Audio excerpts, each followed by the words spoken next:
Majority Report with Sam Seder. The destiny of America is always safer in the hands of the people than in the conference rooms of any elite. Sam Seder. They are unanimous in their hate for me, and I welcome their hatred. We must guard against the acquisition of unwarranted influence, whether sought or unsought, by the military-industrial complex. The Majority Report with Sam Seder.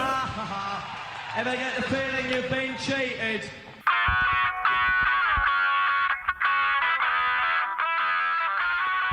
It is Tuesday, March 4th, 2025. My name is Sam Seder. This is the 5-time award-winning Majority Report. We are broadcasting live steps from the industrially ravaged Gowanus Canal in the heartland of America, downtown Brooklyn, USA. On the program today, markets fall, prices set to rise as Trump launches tariffs against China, Mexico, and Canada. And at this point, China and Canada have already retaliated with their own tariffs. Meanwhile, Trump suspends aid to Ukraine because Zelensky didn't wear a suit. Tonight, Trump to address the nation in a joint session. Some Democrats will be protesting. Some Democrats will boycott. Meanwhile, Democrats block Republican attempts to ban trans athletes from school sports. Trump's State Department quashes a USAID report showing that hundreds of thousands of children will die over the next decade without support from USAID.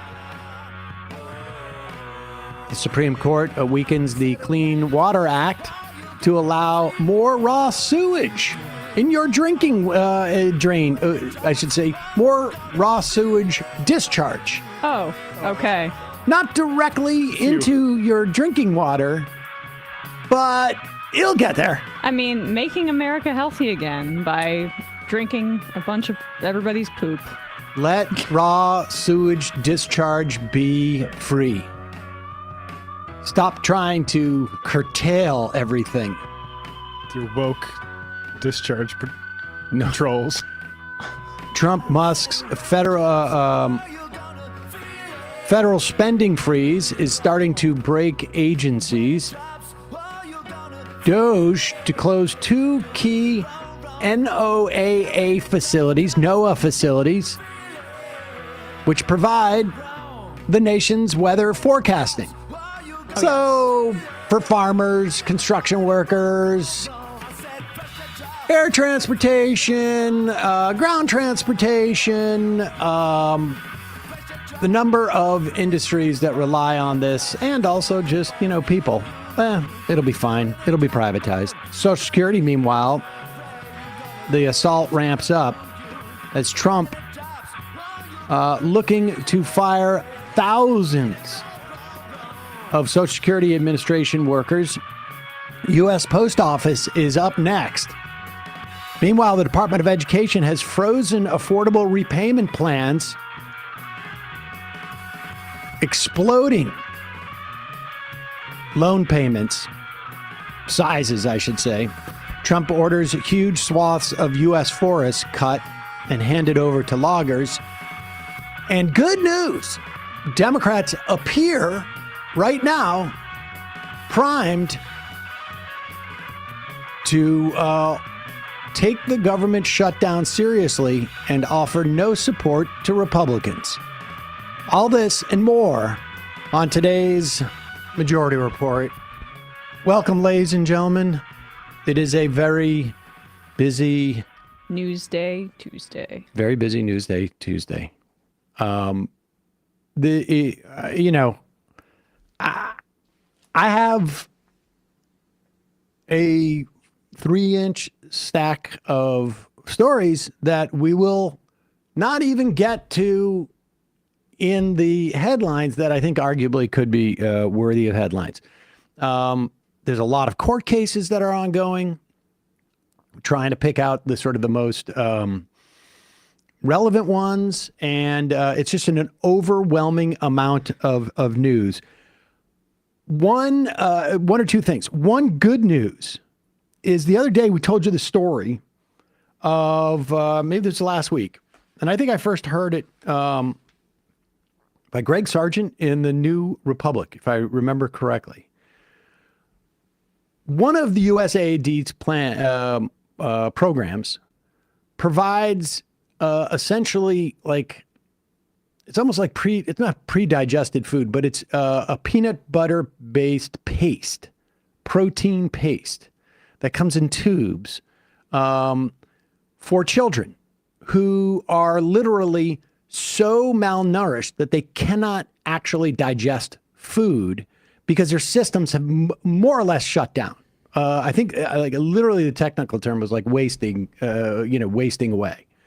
And there were 2 factories in the country that had USAID contracts to provide this stuff. And hundreds of thousands of these, I don't remember what they call them, not ready-made meals, but some other technical term for it, were sitting in these factories unable to move anywhere because they couldn't reach anybody at USAID.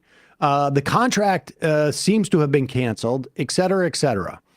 The story, which we, I think, first talked about maybe a week or so ago, again, I think it was from Greg Sargent over at the New Republic, migrated over to CNN.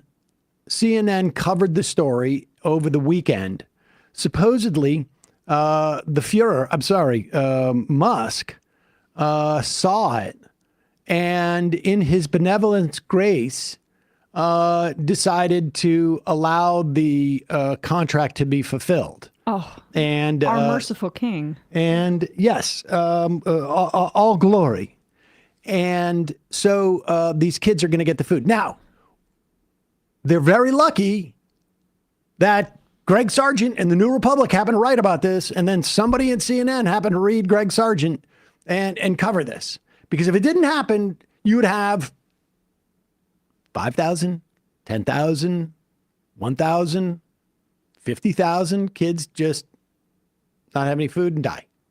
Well, they're ready to use therapeutic food sat in a warehouse. Right. And this is the type of sort of fiat that government is being run by now. It's not even fiat, it's just the complete luck. I just one of the lucky ones or the connected ones. That's it. And I also want to make a point, and we'll cover this later in the program, but to that woman from The Biggest Loser who I was on Piers Morgan with the other day, who said this feeding the starving kids is, and I quote, a red herring. Go F yourself. Yes. Go take your maha and shove it up your ass. You worried about people's health with the processed food? And you say that starving kids are a red herring? Go F yourself. I doubt she'll hear this or see this, but I felt like I had to say that. We should clip it. We should clip it. Let's clip it, and we'll play it at the end of the. We'll play it in the fun half. Just tag her. Honestly. Oh, you mean clip what I just said? Yeah. Oh, yeah. Okay. Yes. We should prop clip it. We're prop clipping right now. Meanwhile, what we were going to start with. Oh, yes. Overnight, Trump decided to suspend aid to Ukraine. Look, this is all been just for show. The idea that Trump was going to suspend aid was decided upon a while ago, or at least that this stunt. I don't know if Donald Trump was an asset of Putin, or if it was just because of his relationship with his father that he desperately, looks up to Putin, or who knows what it is. But you're a fool if you think this is a thing of like Donald Trump not wanting to waste American dollars. Oh, well, 3 days ago, he approved billions of dollars more to be sent to Israel, including unleashing the 2,000-pound bombs, which kill everybody within the radius of 2 football fields. The one thing Biden did to reign in Israel was stop those shipments. Trump's doing it again. Turns out you can stop weapons to a country that's committing a genocide, but for a country that's defending themselves against an invasion, no. We side with the strong men here. The idea that Trump is doing this because he doesn't like war, days after he's expanded the U.S. military's ability to kill civilians, days after he's provided billions of dollars to Israel to kill more Palestinians, is simply patently absurd. I don't know why Donald Trump is doing what he's doing, but he's not doing any of these things based upon, some love of peace, some love of civilian life, some desire to save money for Americans. Is it out of some semblance of vengeance because he never got the goods that he wanted to get to implicate Joe Biden in 2020? Or is it because, there's a P tape? Or is it because he just has some weird attraction to men he perceives as strong, and you've seen too many pictures of Putin riding a horse without a shirt? I don't know. I have no idea. But to imply that this is his agenda is about peace is ludicrous. Now, will it lead to peace? It might. It also very well might lead to Russia invading other countries because it's worked. And, or just continuing the Ukraine invasion. Right. Continuing to Ukraine. I mean, there were 2 countries that joined NATO that never had intentions of joining NATO, but did so because of fears of Russian aggression. Take it up with them. In the years prior to Russia's invasion of Ukraine, we had folks on here talking about, is NATO really worthwhile, or is it anachronistic in this age? And then Putin comes in and basically says, well, let me weigh into that argument. Here is J.D. Vance playing up, the fake controversy he drummed up as an excuse to cut off aid to Ukraine. And let's also be clear, the rare earth minerals deal,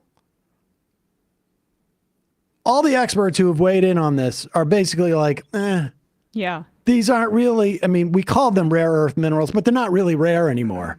And they're not used for batteries in the way that's not where battery technology is heading.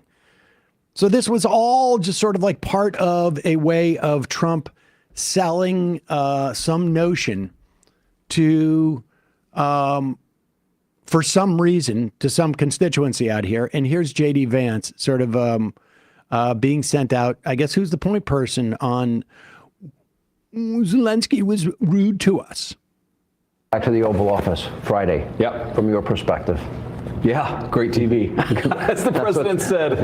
Yeah, well, it's funny. So we have a 45-minute press conference, and the president normally does this. I've seen this now 3 or 4 times with foreign leaders where he likes to bring the media in, likes to have a conversation, but answer questions with the press. As you know, he's very open with reporters. And what I noticed is that for the first 25, 30 or so minutes, he tried to sort of bend over backwards to be gracious and kind to Zelensky, even when Zelensky was kind of needling him, even when Zelensky was saying things that I thought were untrue. The president just tried to be diplomatic, right? I think that's his natural instinct in that situation. And then when it really went off the rails, of course, is when I asked, or you had a Polish journalist who asked a question, the president answered it, and then I answered it. And then something about my answer just really set Zelensky off. So then he came at me. So you're blaming yourself. then I went back at him, and what I tried to do originally was actually try to diffuse the situation a little bit, because I'm like, we're having this meeting. Obviously, there are 100 television cameras here. Let's pause it for a second. Like, listen to the way this guy is talking about this exchange. Yep. There's not one substantive thing. It is all like literally. I've heard rappers go back and forth about their beefs with more specificity and substance. Well, he opens with saying it's good TV, and then he just said again something about television. I mean, he knows stuff his like audience. on the Bachelorette, where people go back and forth and retell an exchange that go awry with more depth. I know. Well, this is just absurd. We need like the black and white cutbacks like they do on Real Housewives. But like he starts with the TV point, which he knows his audience. Donald Trump wanted to make a TV moment. We said when we reacted to it live on Friday that he was acting like he was doing a firing on The Apprentice, and that's the mode that he slipped into. And it's just incredible when he says Trump's open with reporters. The reporter that asked that question about Zelensky's suit was Marjorie Taylor Greene's new boyfriend from some bizarre right-wing outlet, because in part the administration has kicked out all of the legacy media like the Associated Press because they don't say Gulf of America. I mean, there's just so many lies here. And we talk about how like the Republicans are the look what you made me do folks. This is worse than that. It's like the look what you made me do would be like, oh, you offended me, Zelensky, so we're going to punch you in the face and cut off your aid. But he didn't even do anything offensive. They started the aggression. It was like he punched Zelensky in the face, then said, okay, look what you made me do. You made me punch you in the face, so I'm going to punch you in the face again and take the aid away. And he's revealing way too much by referring to TV all the time, because that's what he was brought in there to do, was to do a publicity stunt as a pretext to say he was so disrespectful when he wasn't, to take the aid away. Continue. Having this meeting, obviously there are 100 television cameras here. Let's try to have this conversation in private. And then the president, as we kept on going back and forth, I tried again to say, well, maybe we should have this conversation in private. And the president was like, nope, actually, I don't want to have it in private anymore. I want to have this actual conversation in public for the American people to see.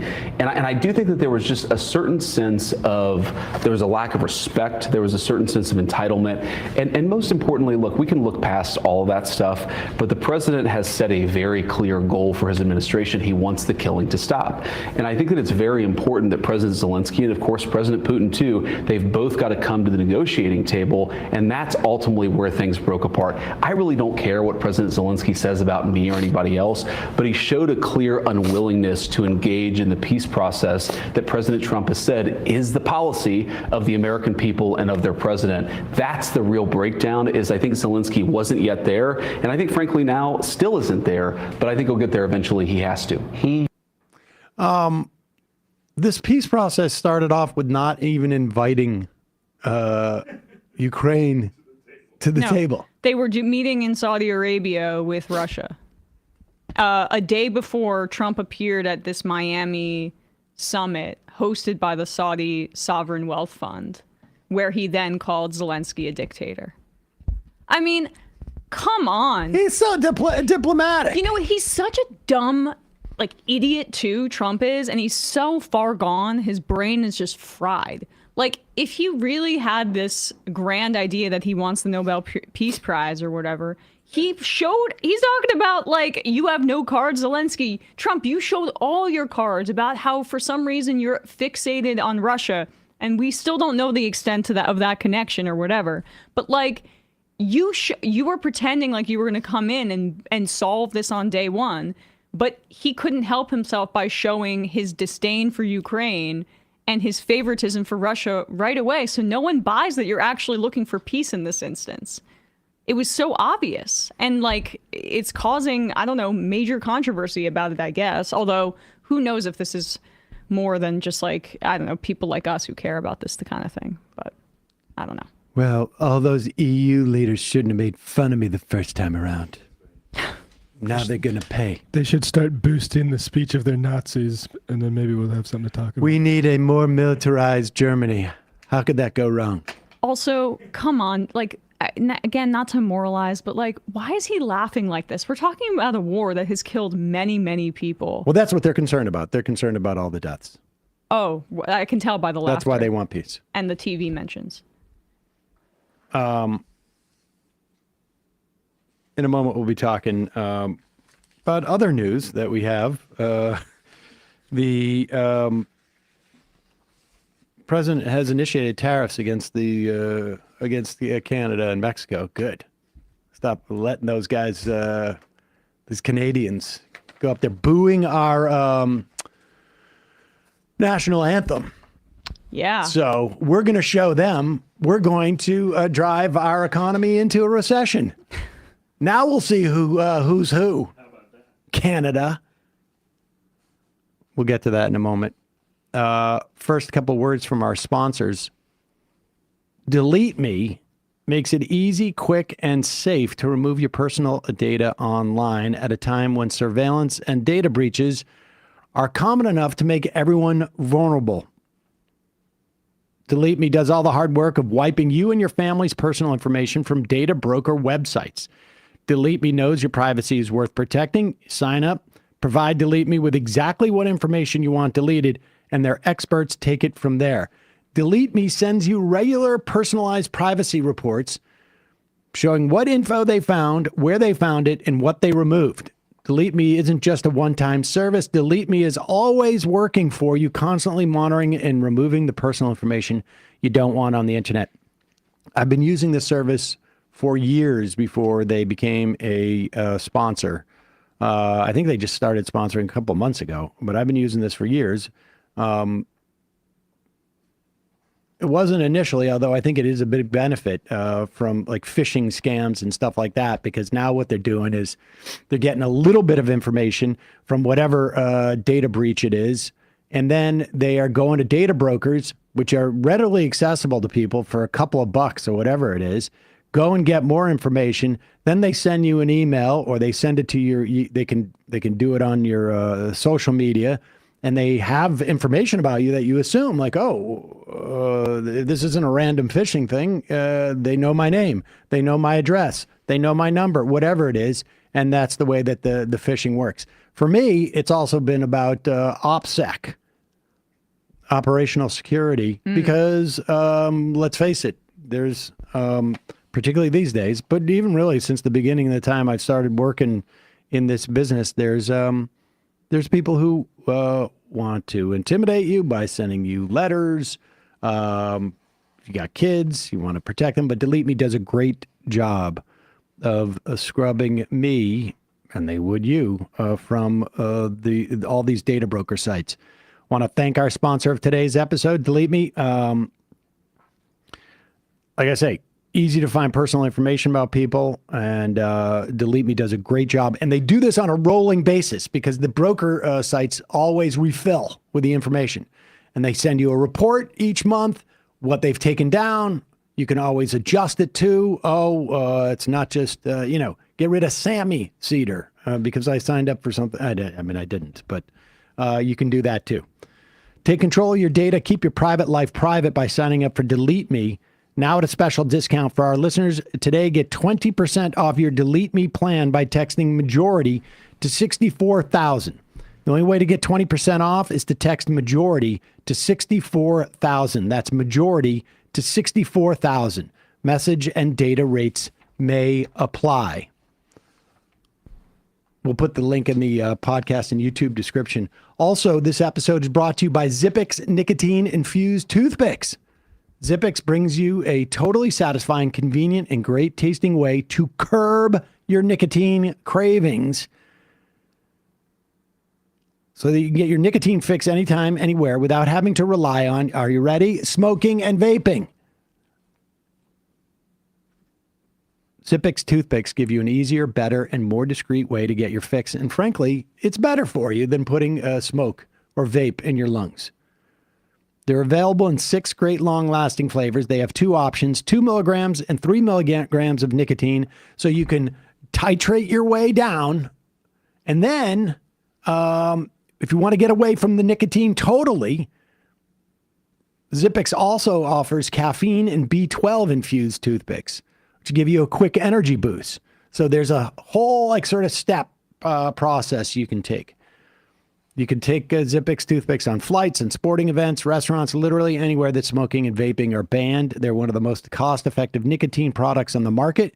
Proudly made in the USA, Zippix have already helped hundreds of thousands of customers get their nicotine fix without needing to inhale smoke or vape oils. So what are you waiting for? Give your lungs a break. Try Zippix nicotine-infused toothpicks. Ditch the cigarettes, ditch the vape. Get some nicotine-infused toothpicks at zippixtoothpicks.com today. 10% off your first order by using the code MajorityReport at checkout. Your lungs are going to be glad you did. And also the people have to smell you. Must be 21 or older to order. Warning, nicotine is an addictive chemical. Zip more, smoke less with Zippix nicotine toothpicks. Okay, couple of words about tonight. Tonight is Donald Trump is going to be giving, it's not a State of the Union address because I guess the tradition is that within 2 weeks or a month of taking office, you can't give a State of the Union, but it is a joint session.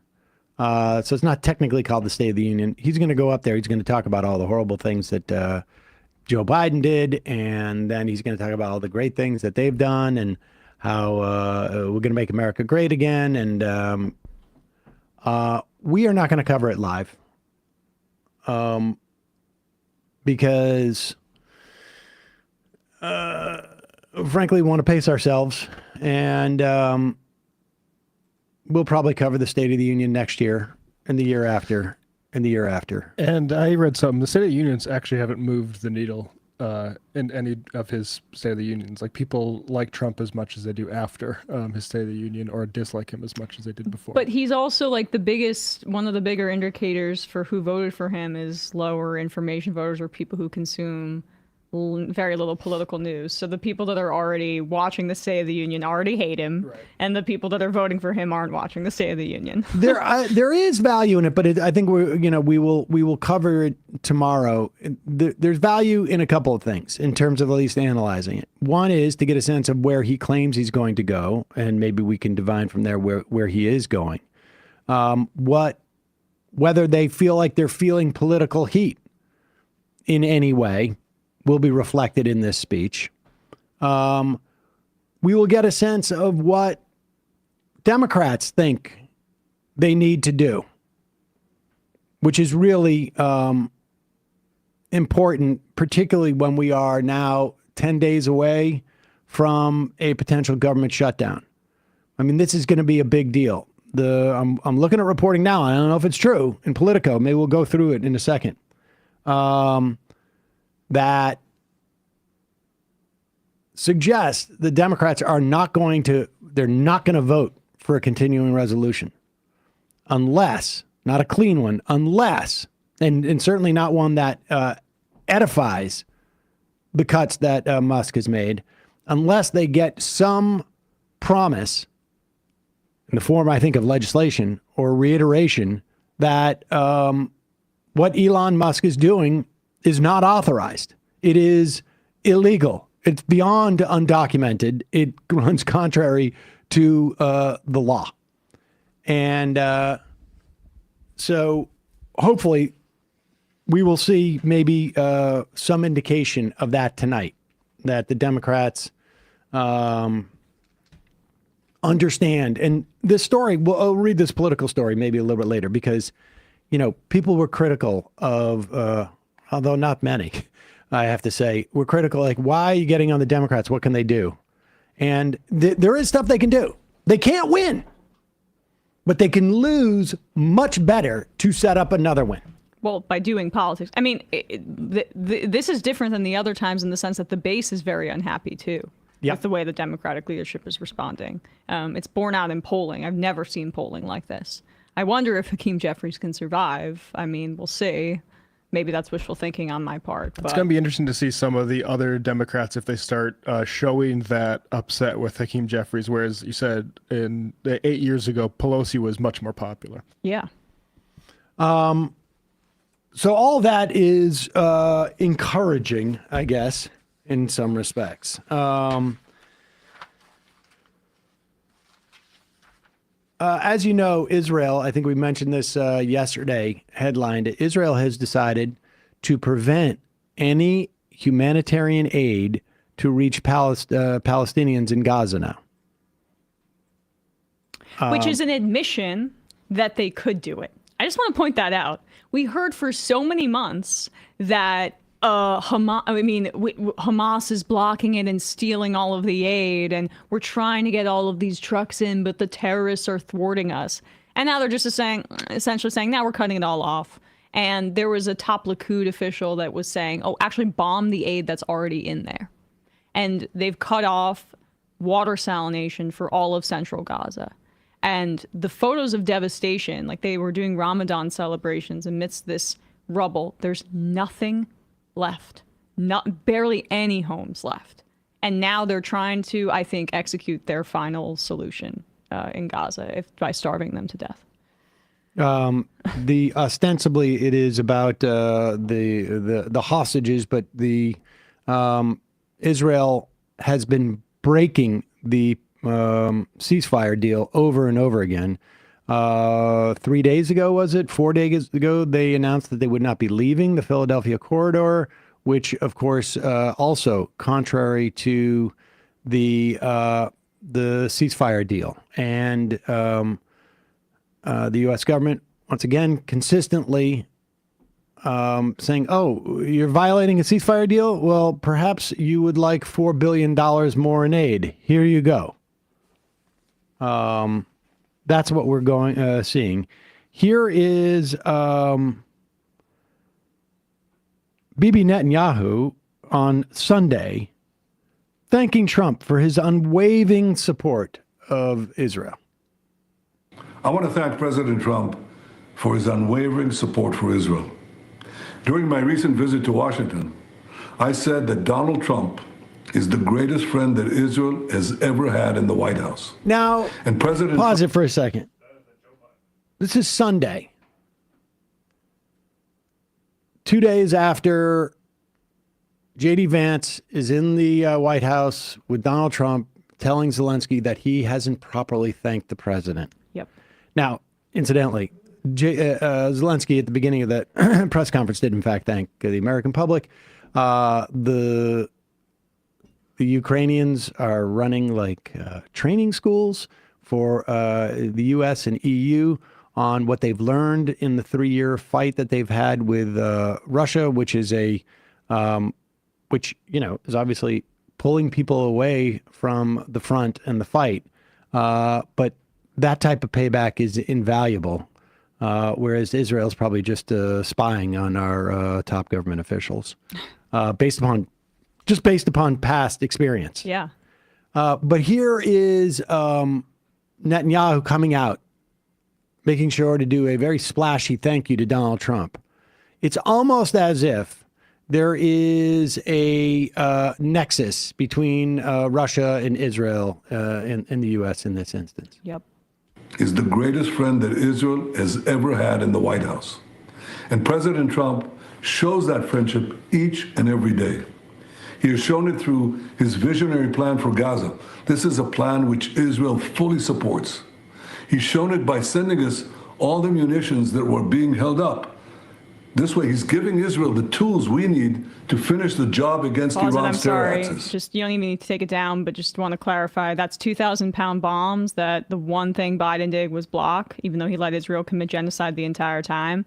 It can take out 2 football fields of people. And he has shown it by fully backing Israel and putting the pressure to release the hostages where it truly belongs, on Hamas. Israel has accepted President Trump's envoy, Steve Witkoff's plan to extend the temporary ceasefire by 50 days. During that time, we can discuss the conditions for a permanent ceasefire that will end the war in Gaza. In Witkoff's plan, half of the hostages would be released right away, and the remaining half would be released if we reach an agreement on a permanent ceasefire. Again, Israel has accepted this plan. I accepted this plan. Okay, I'm sorry. But so far, he's lying here again. So Jeremy Scahill tweeted this. He has connections with people in high levels of Hamas. that they didn't even see Witkoff's plan or were not briefed about it at all, according to Scahill, prior to Netanyahu coming out publicly and saying that they had rejected Witkoff's plan.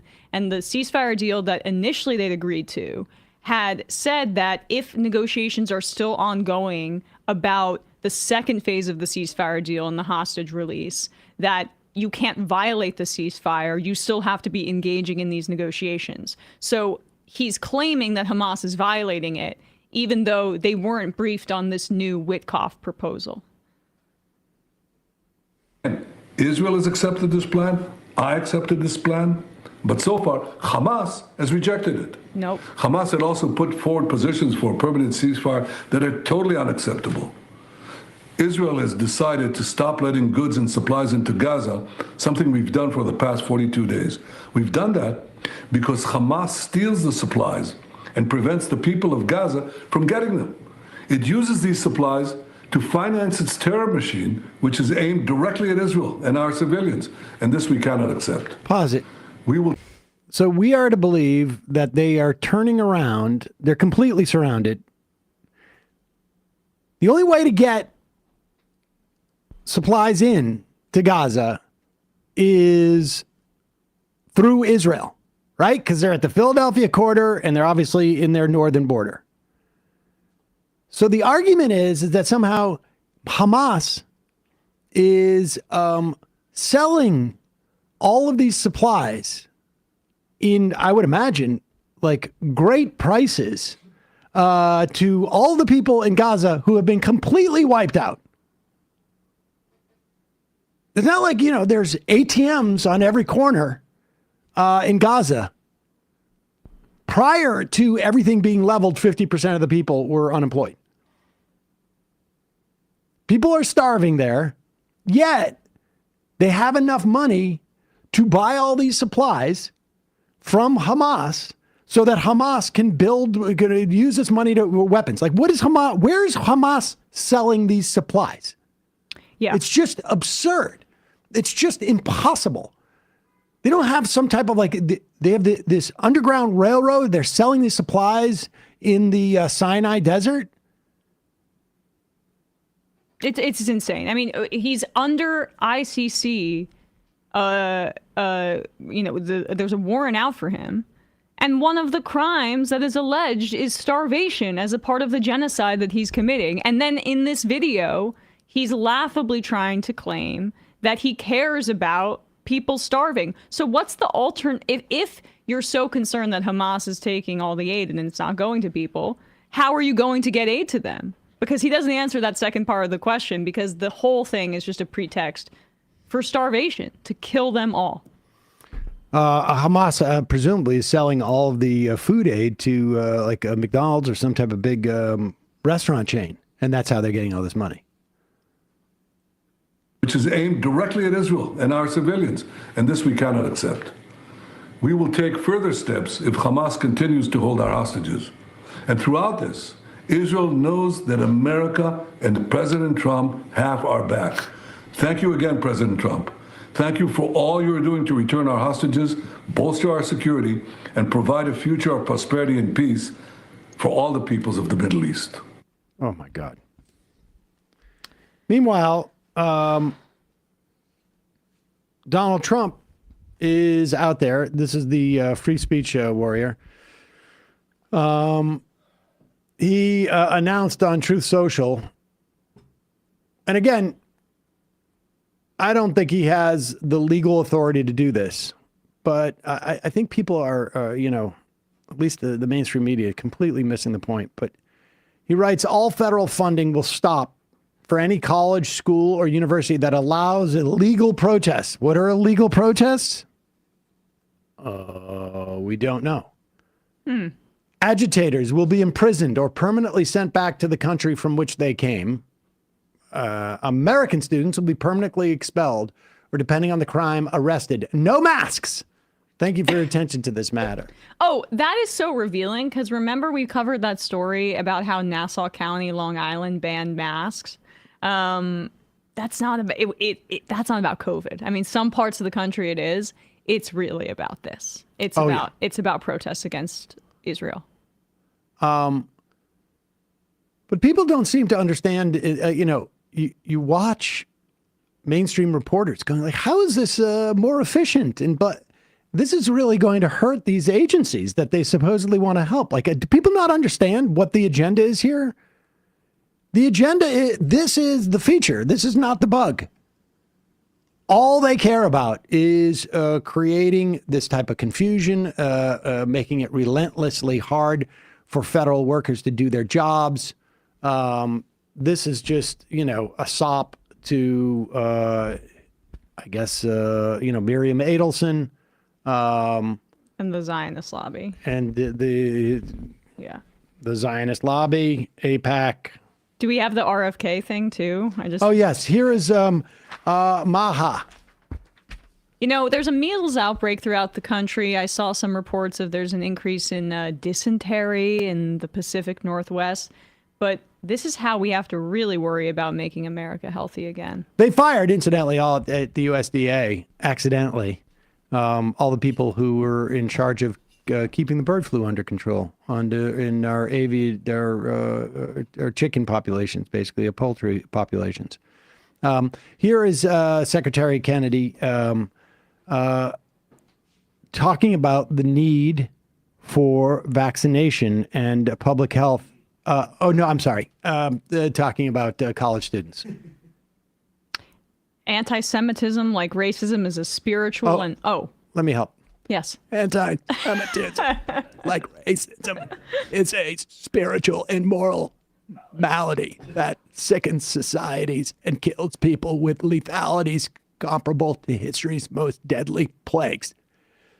In recent years, the censorship and false narratives of the woke cancel culture. The woke cancel culture. I can't even believe that he wrote that. It's so embarrassing. The false narratives of the woke cancel culture have transformed our great universities into greenhouses for this deadly and virulent pestilence.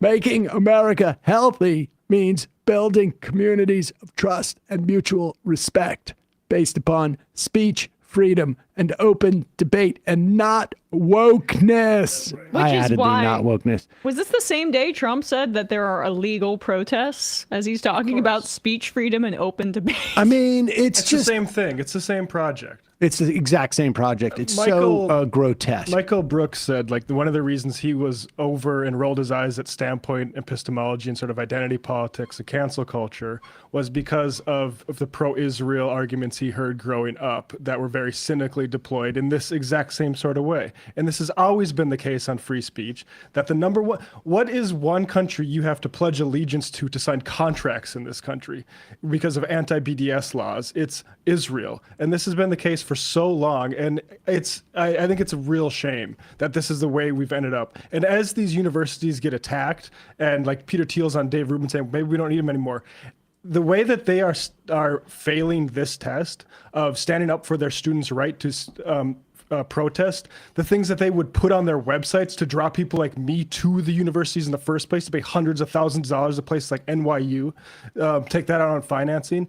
And now they're folding over in a way that was so predictable because AIPAC-style donors also have a huge say at these institutions, and they're completely incapable of meeting this moment, a complete capitulation to just an assault on free speech. And I don't, deserve, and what people deserve, there's going to be a lot of harm. But the administrators at these institutions, as Peter Thiel burns through them, they have it coming with this sort of thing. Yep. I mean, you're exactly right. And it's just crazy to see Kennedy, Health and Human Services, the guy is they did send out some directive about, okay, please get vaccinated for measles, but he's focused on spiritual health in that response here. That's essentially what he's saying. I don't give a crap about this. What is he, the top priest of the Health and Human Services Secretary? Guru. Oh, the spiritual guru. Moral malady. And then spiritual guidance from that guy. Likening the protest movement against Israel's genocide to a plague. I mean, come on. This is just crazy stuff. but I guess this is what he's there for. We'll talk about his sort of like tepid endorsement of getting a measles vaccine and how it was considered such a relentless betrayal of his base in a minute. But let's go over some of this tariff stuff. Trump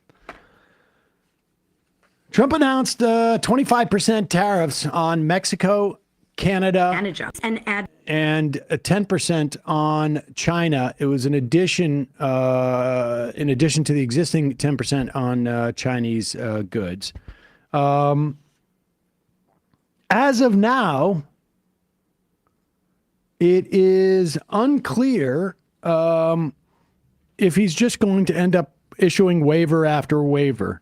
But here's Fox News yesterday. Watch as the Dow goes down. Now, this is funny to watch, unless, of course, your pension is invested in this and you're about to retire. Also, it's a good teachable moment for people who are like, we need to put our money in the stock market instead of Social Security. Yeah. All our money. Why isn't all our Social Security money in the stock market? Now, I imagine it's going to bounce back up at one point, but we'll see. But here is Trump announcing the tariffs yesterday. Stock market is plummeting. And the real problem, of course, is going to be that there is going to be real inflation for people, and these tariffs are going to function like a regressive tax. Yep. Because they're going to raise the price of goods. This is just like a VAT, just like using a sales tax as a mechanism in which to get revenue. Because rich guy, poor guy, both got to buy a car. If the car is now $1,200 more expensive on average, which is what the reporting says it may do, as a minimum, it is more of a percentage of that poor guy's net worth than that rich guy's net worth. That's why flat taxes in general are so insane, but it's why the sales tax in and of itself is regressive, because it affects poorer people more. This is just a compounding sales tax, essentially. Exactly. And here is Donald Trump announcing it, and watch the Dow. I'm a huge fan of Ronald Reagan, but he was bad on trade, very bad on trade. He allowed a lot of people, a lot of businesses to be taken. So I say that with due respect, because he was so great on other things, but he was bad on trade. We are setting records right now, records like nobody has ever seen before. When you have companies like this coming in, and almost 40% of their company in one signature is going to be devoted to what he does, which is one of the most important businesses in the world. That's an unbelievable thing. When Apple now is going to start building all of their plants here. Doubtful. Goes down to 177. I mean, people put the Curb Your Enthusiasm music to it. It would be funny if it didn't harm us all. Yeah. I can't help but think that, and this is maybe a little bit conspiratorial, but it does look like they're driving us toward a recession. Just headlong. The Atlanta Fed, like you said yesterday, is predicting one. We heard from Kowalski in Nebraska, our farmer friend, saying that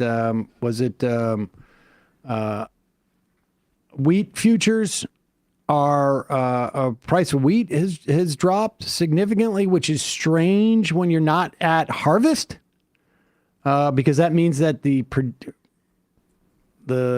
futures are down.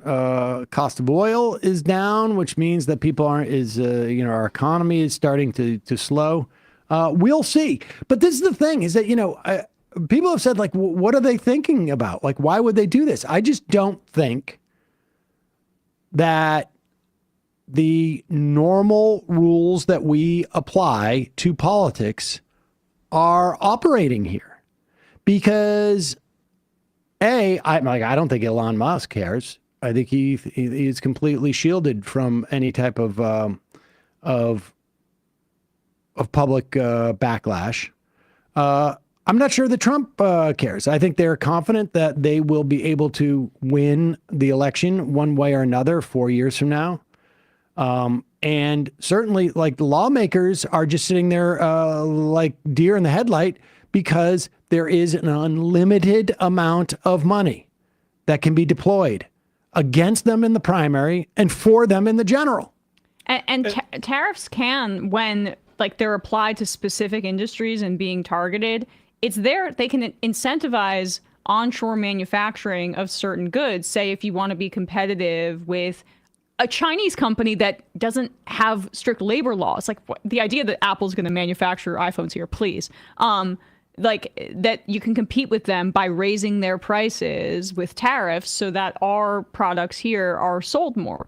But to do it across the board like this just functions as a regressive tax on the poorest people so that the billionaires can keep getting richer, because a lot of them, they're just doing crypto speculation. Well, that's outside of all of this. That's the thing, is people like Warren Buffett and private equity, and you see a lot of this crypto speculation because there's no good investments. Well, they're sitting on billions of dollars of cash, and will go on a shopping spree the second that all of this stuff crashes. And so they feel fine about it. They don't care about it because they are looking forward to the clearance sale. Yeah. Can you pull up this budget Kowalski's clarified its corn futures are down. So, oh, yeah. Even though we're 6 months away from harvest. This is just such a helpful thing that I think the Yale Budget Lab did, that just even these top key takeaway points at the start here, that they've done a model of the planned 25% Canada and Mexico tariffs. Just scroll down a little bit.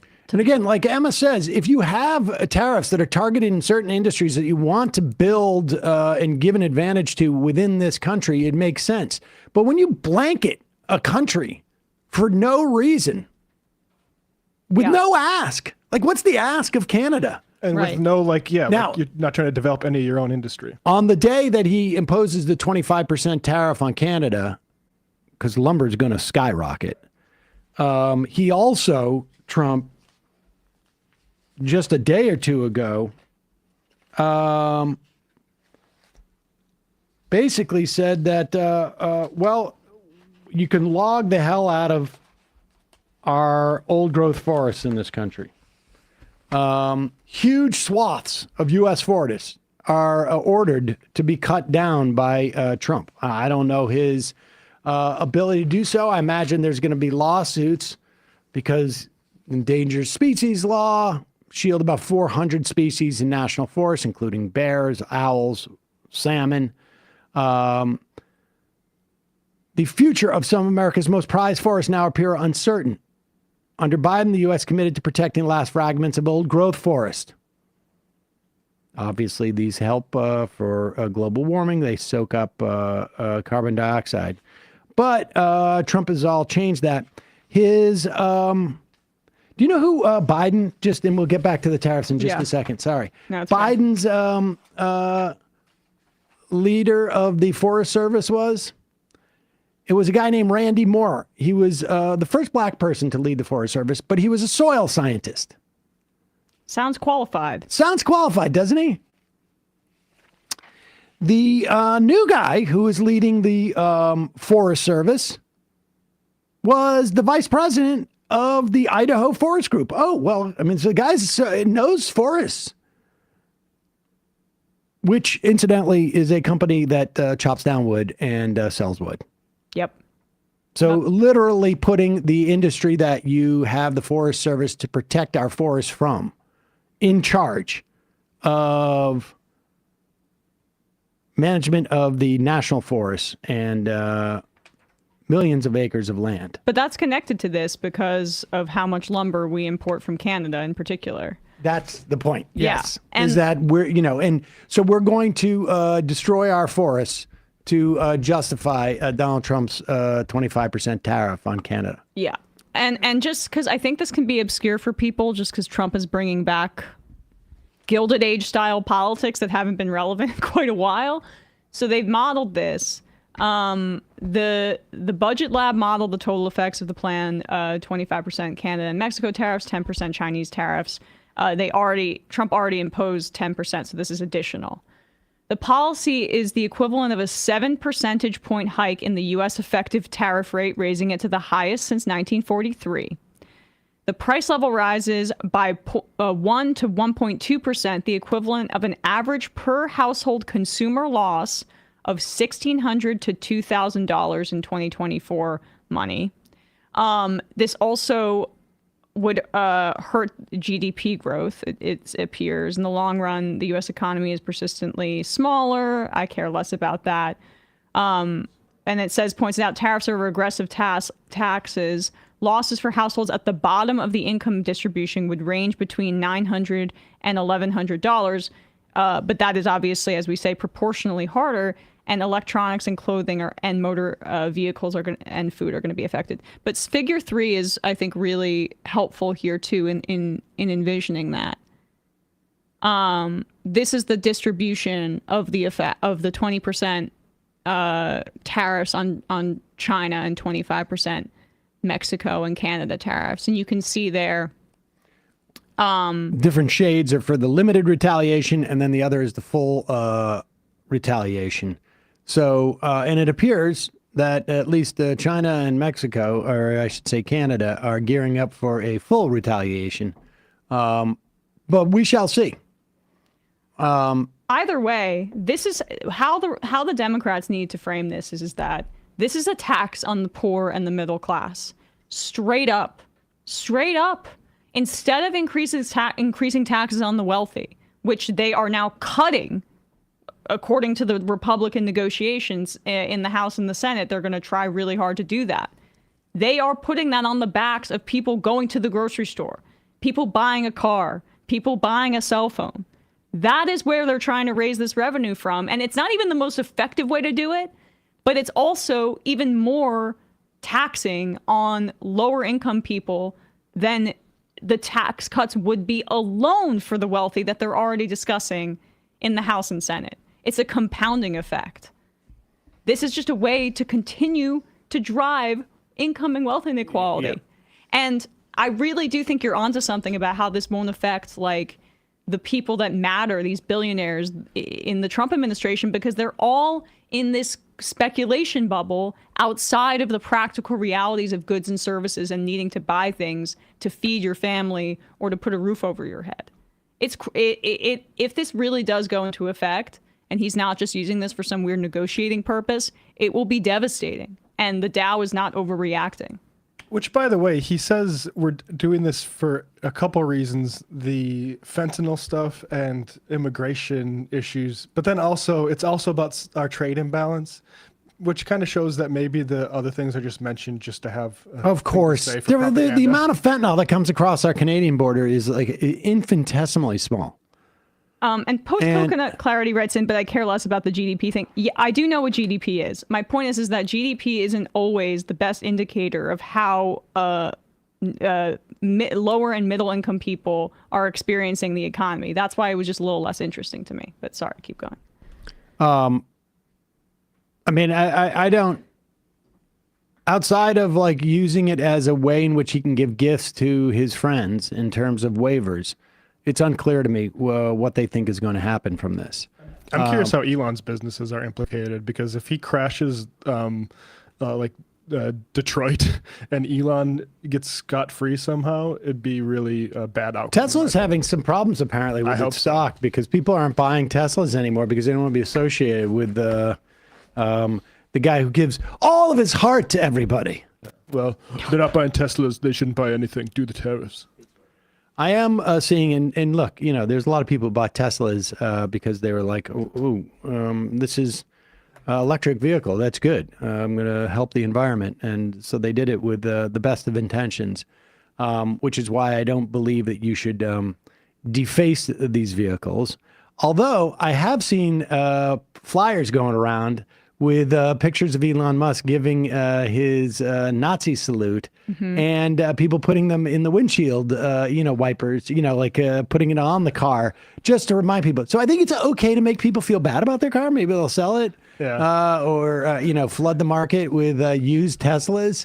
Well, you can't resell Cybertrucks, that you have to pay back the price difference to Elon for something like that. But one Cybertruck I did see, which I think Cybertruck is like Cybertruck, I feel a little bit less inclined to. But I saw one guy give dispensation to Toyota across the back of his Cybertruck, which is very funny. That is funny. Oh. That's funny. You got to give it props for that. Let's see. We get any of these clips, or should we move on? Oh, well, you want to talk about Social Security, right? Oh yes. We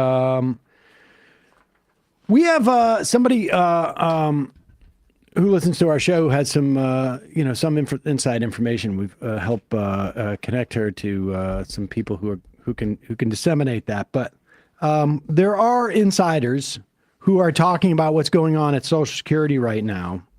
And the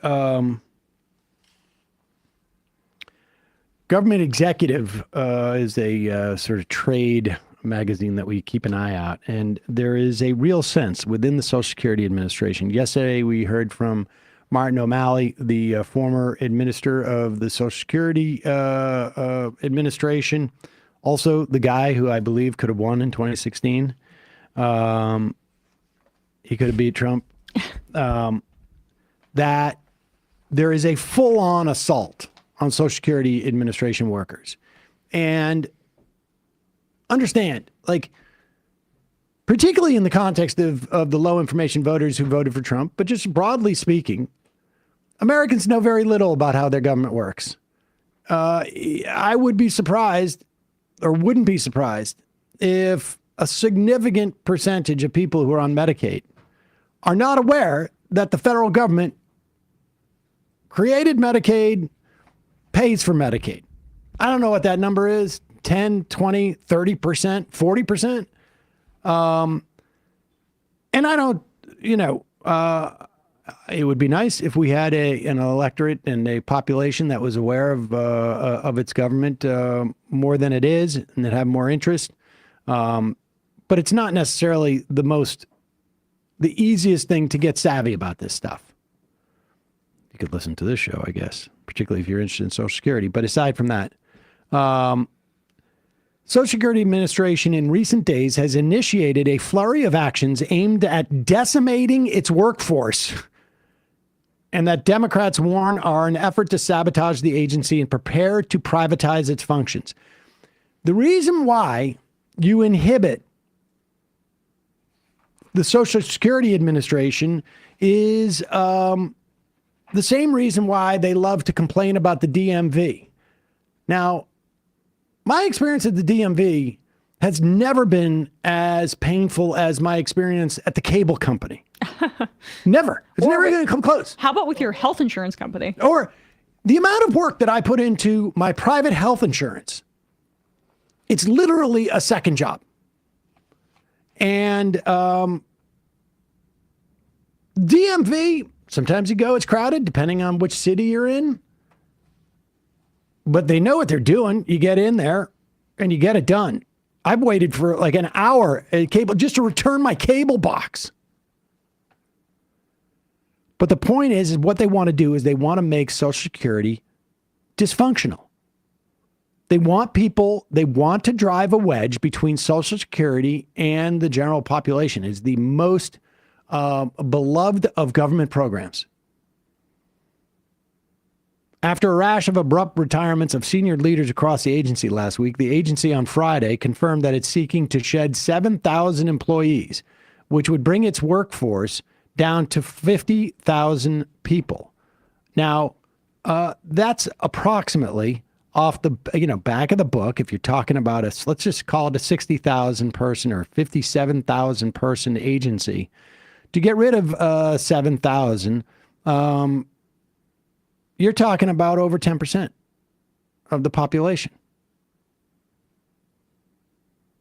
Last fall, the agency hit a 50-year staffing low after congressional Republicans refused to agree to append the agency's funding to account for fixed cost increases as part of continuing resolution to keep agencies open.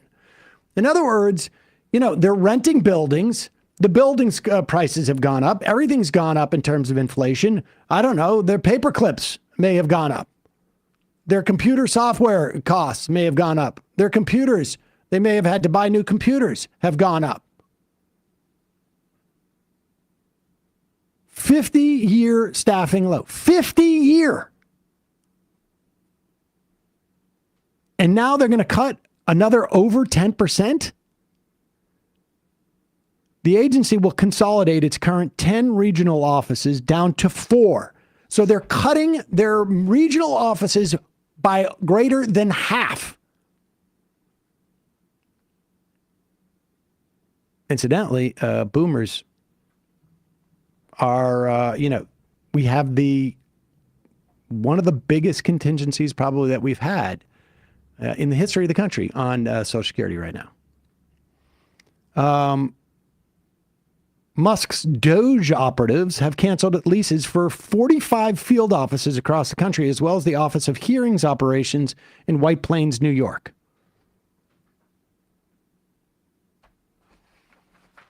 We're watching the direct assault on the agency that provides perhaps the best functioning and the most beloved social insurance program we have in this country.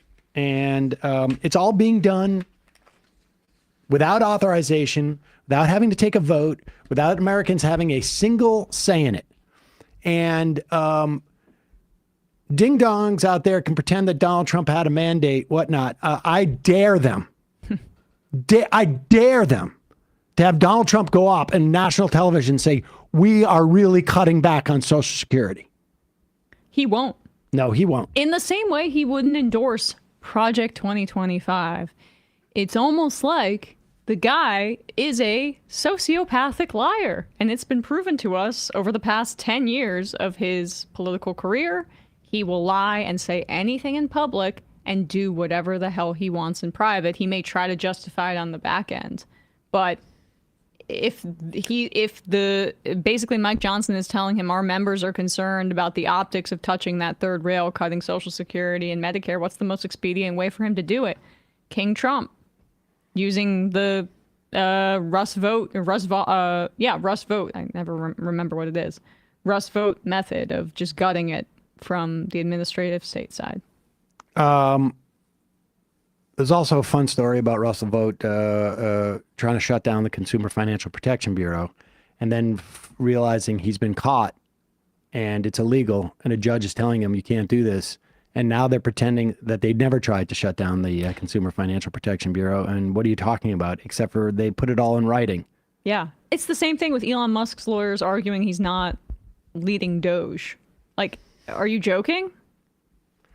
All right, we're going to head into the fun half of the program. We'll try and lighten it up a little bit. Look, the bottom line is, in here, let's tell this one story about the Democrats so that there's at least we're going out with something positive to say. About the Democrats? I mean... Shockingly, yes. Well, okay. And I'm not going to qualify it. I'm just going to say, let's hope that this is the reporting we're seeing now is indicative. But there's two things to be, feel positive about. One is that all of the pushback and the amplification of the reporting and the reporting of, those meals, those squeezy tubes of peanut butter, set to be sent to kids who are literally wasting away, ended up causing enough of a stink that it was reversed. A month ago, maybe even just weeks ago, the Democrats looked like they were going to heed the advice of James Carvell from his, 75,000 square foot house in God knows where, to do nothing. Just sit back and do nothing, wait 30 days. It's all going to fall apart on them. Don't worry. You don't have to communicate to the American public anything. They'll just see it. Because we know how adept the American public is and how we know that there's no other forces that are going to inhibit the real story from getting out. I mean, just absolute, bonkers. So much so that, people from ranging across the political spectrum saying to Democrats, you really should do something. It's not enough to say presidents come and go, but the Lord is always on the chair. That's not enough. Even if Rachel Maddow makes you feel uncomfortable as a Democrat, you know you are really out of touch with what's going on. And talk about a lagging indicator. Yeah. By the way, Biden tried this, didn't communicate anything. Trump got elected. So I'm staying in the race. Or couldn't communicate anything. Sorry. So Politico reports, and that's from this morning at 4:45 a.m. I imagine the reporting was done last night.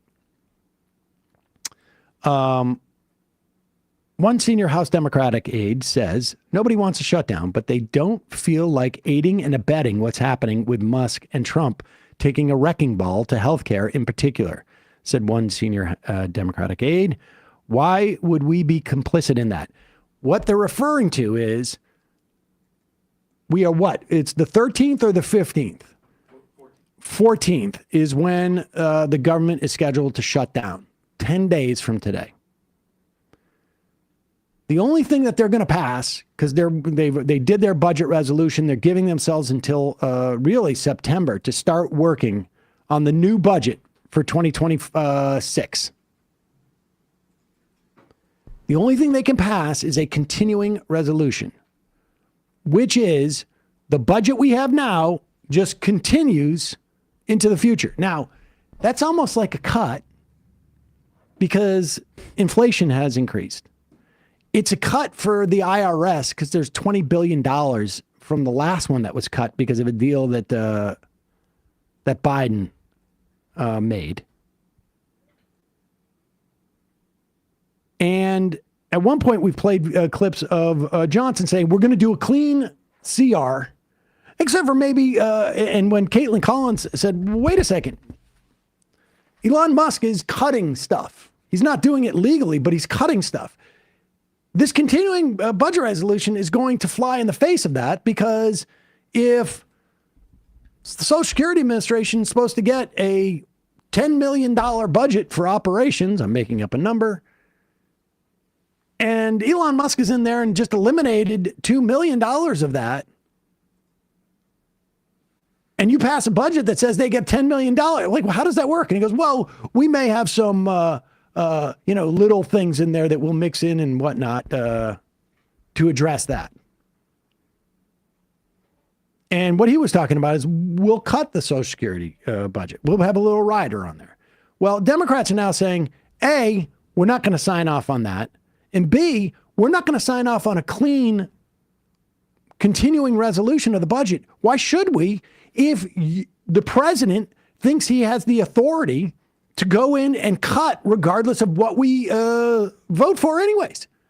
Why do you need Congress to sign? Why do you need our votes? Right. Mike Johnson is asking the Democrats in his own chamber, in his own branch of government, to make their jobs obsolete. And he's willing to jump off that bridge with Donald Trump, basically, or on behalf of Donald Trump. And understand, they need Democratic votes because there's no way they can just get a clean continuing resolution. At least they believe so. Now, it's possible maybe all of the Republicans will be there and they won't lose 1 or 2 votes in the House. But I find that hard to believe. But we'll see. But this is Rachel Bade writing in Politico, reporting a senior Democratic lawmaker was blunter. At some point, you have to have a goddamn backbone. I'm not giving them a blank check until September. Well, this is interesting. I love to hear Democrats actually talk. Now, we'll see if they actually do have a goddamn backbone, because it's a little bit vague. At some point, you've got to have a backbone. But that may, maybe the internal monologue is, but not right now. Rachel Bade, I don't know who she is, writes, that's a big pivot from just a few weeks ago. In early February, I poo-pooed the left's push to use the March 14th government funding deadline to make a stand against Musk, and then heard from a number of senior Democratic officials on both sides of the Capitol who privately agreed with my assessment. A Democrat-induced shutdown, they agreed, would backfire on their party politically and only empower Musk even more to slash and burn his way through federal agencies. And they were frustrated with the base for not seeming to understand that playing with fire wasn't the answer. You'll recall Richie Torres, I resent and reject that we're not doing anything. In Politico, maybe written by Rachel Bade. You'll recall Hakeem Jeffries going on TV shows saying the extreme left protest me as much as the extreme right. Well, guess what, folks? It worked. You got the message through to them. Those phone calls that you made, it worked. Keep it up. Is this going to make a massive difference in the great scheme of things? Maybe not. Probably not. But we are now in a fight for literally for inches. Literally in a fight for inches. And when you called after Richie Torres complained that I resent and reject and this and that, it changed. It changed something. Maybe it didn't change his mind, no, but it changed other people's minds. And I just want to just point out really quickly that when he says something like that, that is functionally the same as that Republican who walked out of that town hall yesterday, the senator from Kansas, basically saying, I turn my back on my constituents and I resent the fact that you're asking me to do my job. Well, how could they come to a good faith agreement when Elon could just say, well, actually, that's a secret fraud? But the point is, 3 weeks ago, they thought their strategy was different. And here's a key quote. Second senior House Democratic aide said, people now feel like the more perilous position is giving votes without the perception there's been any change in accountability. Now, what do they mean by more perilous position? They mean for their own political futures. Yeah. They go on to say the incentive structure right now is to not provide votes for the Republicans. You people create the incentive structure for them. You're fighting against other constituencies. They're donors. You're fighting against maybe their half-baked ideologies. You know, Richie Torres is for a reason announcing that he is working on creating a bipartisan Congressional Crypto Caucus. There is one reason why he's doing that. Put up his tweet. Yep. There is one reason why Richie Torres is joining with Republicans to create a Congressional Crypto Caucus. And that one reason is money. Because when they start writing that the incentive structure has changed, because so many people called and so many voters said, hey, we got a problem with you doing nothing. Sitting around listening to James Carville doing nothing to show the American public that what's going on with Elon Musk is wrong. Richie Torres' response to that is, I got to get my money from somebody else. Oh, yeah. From somebody who is in favor of destroying our regulatory administrative state. And that is the crypto boys. Which it's not a coincidence that Richie Torres is one of the biggest lackeys for AIPAC. So he's shown and auditioned for the fact that he can be bought by right-wing money. And he's 100%. Doing it again for crypto. Yep. Any money that's playing in DC, crypto is a very good indicator if you'll just take it. You'll just take it, whatever it means. Yep. House Democrats, even in private, during a recent meeting between Minority Leader Hakeem Jeffries and his committee leaders, top appropriator Rosa DeLauro of Connecticut steamed about how Speaker Mike Johnson was going to try and make them swallow the clean funding extension. No effing way, she shouted, a person in the room told me. Jeffries didn't push back, and now his leadership team is gauging whether his members are willing to take this fight all the way. So listen, call your Congress people, regardless, obviously, if they're Democrats, and tell them no vote for the Republicans Do not help them keep the government open. They must indicate to the American public that what's going on is fundamentally wrong in a very distinct and dramatic way. And then also tell them anybody who's supporting the Crypto Caucus will not be getting their vote. Let Richie Torres be the only Democrat in this Crypto Caucus when this is done. So it can be pretty clear exactly what it is. These are the same people who got Sherrod Brown voted out. Same exact people.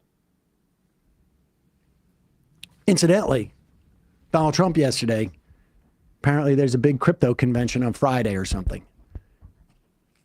It is rumored, it's certainly been mentioned in the past, that Trump is looking to get rid of capital gains tax on crypto, which is insane. I mean, it's utterly insane. You sell your crypto, like there's capital gains tax on gambling. And they're talking about getting rid of it on crypto. It's almost like he has a personal financial incentive. We need to know what's happening here. What is his financial relationship with Elon Musk, with Andreessen, with all of these tech guys and their cryptocurrency scheme? We know that there was the meme coin sold off for both Melania and Trump right around the inauguration, created quick sell-off, similar to what happened in Argentina with Milei, which also used shock therapy to plunge the economy into a much worse situation, nearly 10-point increase since, I think, late 2023 in a year and a half in terms of the poverty rate in Argentina. Milei is also doing these crypto meme coin scams. That's the model here. That's the model. And as we were saying about the tariffs, they may want a recession. They may want it because then, as Matt was saying, they can buy everything up on the cheap. And if all of their money is in this separate, just like area of the economy that's just about speculation for speculation's sake, that's not going to get hurt as much in the short term by tariffs on goods and services and increased prices. So they'll be able to still have all of their billions. And that means more that those billions that are untouched can go towards private equity, buying all these other things up. Well, and, also, and cutting. And getting rid of their political opponents. Exactly. You get that extra 20%. I sold my crypto for $50 million, $100 million. I get an extra $20 million. That goes to attack the politicians who have an issue with me not paying taxes on this. That's where some of the Trump tax cut money went. Maybe we'll call Richie Torres again. We should. His office. You should, if you're his constituent especially. But if people are looking for a book that kind of navigates them through this time period, I've been re-listening to The Shock Doctrine just like on my way into work, just because it reminds me and grounds me of in terms of like what they really are trying to do here. And it's never, I don't think, fully been done to the United States in the way that we did it to Iraq or Russia or countries in Latin America. But the call is coming from inside the house. All right, folks, we're going to take a quick break. Wasn't this the segment where we were supposed to end on a positive note? Yeah, I'm positive you should be calling in.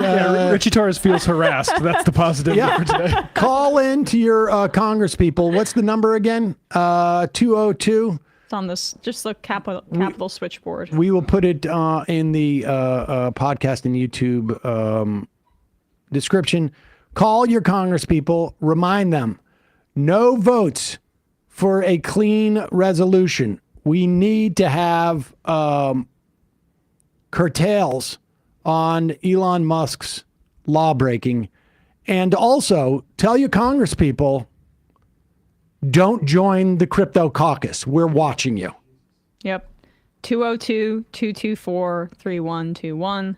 That is, I sound like I'm leaving a voicemail. 202-224-3121. When I said call Richie Torres, I meant we literally called his office on the show a couple weeks ago. I remember. I was out, right? You told me about that. Left a couple messages. Just get his personal. Somehow I got him blocked by Richie too, which I think he's going to find is probably a mistake on Twitter.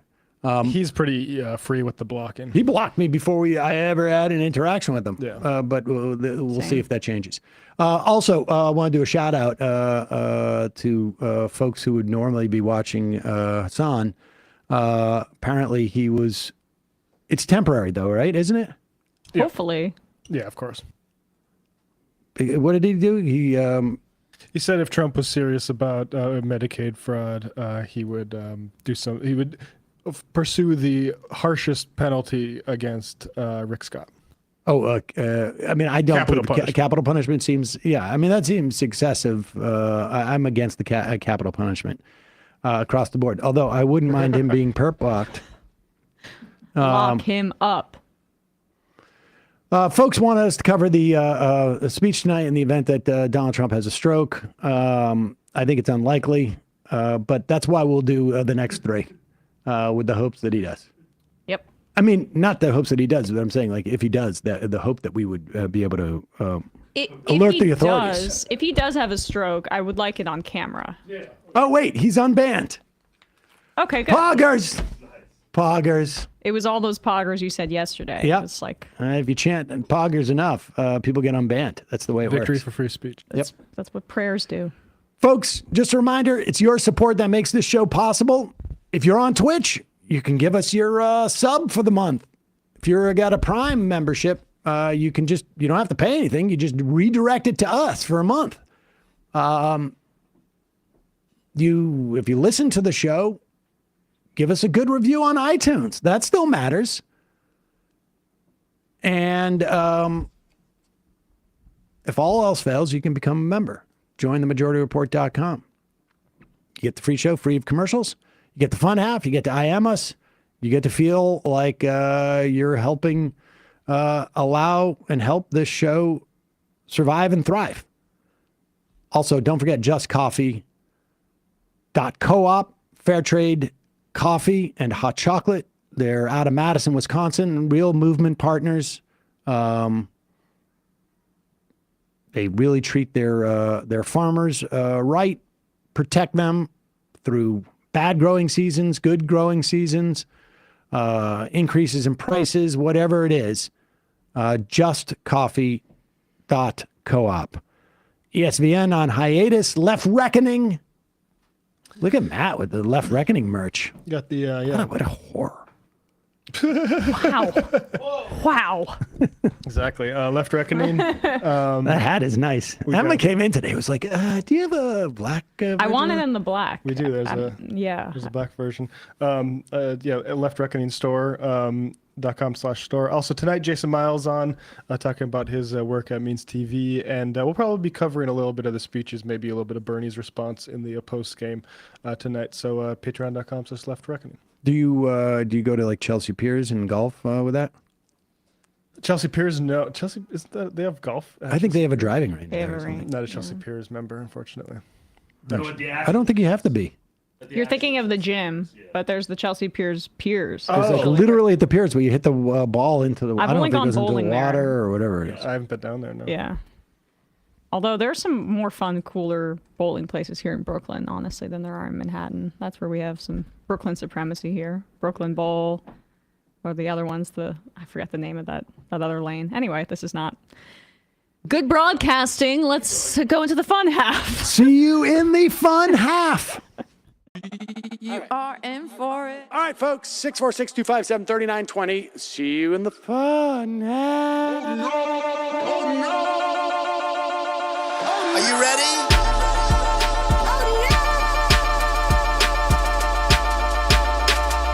Who sent us this? Anarchy. Alpha males are back. Boy is back. And the alpha males are back. Just as delicious as you could imagine. The alpha males are back. Boy is back. And the alpha males are back. just want to degrade the white man. Alpha males are back. I take all of it in my throat. Alpha males are back. Snowflakes has what? The alpha males are back.